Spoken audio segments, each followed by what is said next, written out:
নোয়াখালীর হাতিয়া উপজেলার চেয়ারম্যান ঘাটে নাব্য সংকট চরম আকার ধারণ করেছে। পলি জমে নদীর গভীরতা ও প্রশস্ততা অর্ধেকে নেমে আসায় ঘাটে ভিড়তে পারছে না যাত্রী ও পণ্যবাহী নৌযান। এদিকে গত 2 মাস ধরে সরকারি ড্রেজার বিকল থাকায় হচ্ছে না ড্রেজিং কাজও। কোটি টাকার পল্টন হেলে পড়া সহ স্থবির স্থানীয় অর্থনীতি। একসময় নোয়াখালীর হাতিয়ার সঙ্গে ভাসানচর, নিঝুমদ্বীপ, সন্দ্বীপ ও মনপুরাসহ বিভিন্ন অঞ্চলের যোগাযোগের অন্যতম ব্যস্ততম নৌসংযোগস্থল ছিল এই চেয়ারম্যান ঘাট।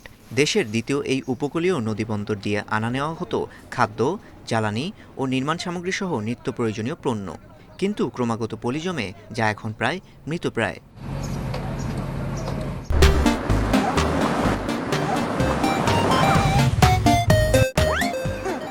অর্ধেকে নেমে এসেছে নদীর প্রশস্ততা ও গভীরতা। ঘাট সচল রাখতে গত 25 জানুয়ারি শুরু হয় ড্রেজিং কার্যক্রম, কিন্তু 8 মার্চ থেকে ইঞ্জিন বিকল হয়ে অবহেলায় পড়ে আছে সরকারি ড্রেজার মেশিন।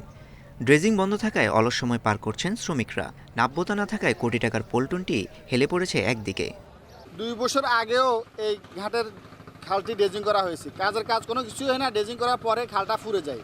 উপরে যদি পানি নিষ্কাশনের একটি ব্যবস্থা থাকতো, 2টি নতুন স্লুইস গেট করে দেওয়া হতো, তাহলে আমাদের এই খালটি অটোয়ে ক্লিয়ার হয়ে যেত। নদী বড় হয়ে যাওয়ার কারণে মনে করেন বোট সামানগুলো ভিতরে আসতে পারতেছে না, আমরা মাল তুলতে পারতেছি না, এই হলো আমাদের সমস্যা। ড্রেজিং আমাদের ইঞ্জিন ডিস্টার্বের কারণে আমরা এখন আপাতত বসা আছি। আশা করি ইঞ্জিনের সমস্যা সমাধান হয়ে গেলে আবার আমরা কাজে ফিরে যাব। স্থানীয়দের দাবি শুধু দায়সারা ড্রেজিং নয়, বরং নদীর মুখে স্লুইস গেট নির্মাণ করা হলে ওপরের পানির স্রোতে পলি নেমে দূর হবে নাব্যতা। সম্প্রতি চেয়ারম্যান ঘাট পরিদর্শন করেন নৌ পরিবহন প্রতিমন্ত্রী রাজীব আহসান। দ্রুত ড্রেজিং শুরুর আশ্বাসও দেন তিনি। ড্রেজারের বিষয়টি হলো এটি একটি যান্ত্রিক বিষয়, যে কোনো যন্ত্র যে কোনো সময় ত্রুটি দিতে পারে, বাট আমাদের সার্বক্ষণিক চেষ্টা থাকবে আমাদের ড্রেজারগুলো যেন সবসময় রানিং থাকে এবং আমাদের পরিবহনগুলো যেন সবসময় চলমান থাকে। 2025 সালে হাতিয়াকে দেশের 54তম নদীবন্দর এবং দ্বিতীয় উপকূলীয় নদীবন্দর হিসেবে ঘোষণা করে সরকার। বিআইডব্লিউটি এর অধীনে থাকা এই গুরুত্বপূর্ণ বাণিজ্যিক কেন্দ্রের সমস্যার দ্রুত সমাধানের দাবি স্থানীয়দের।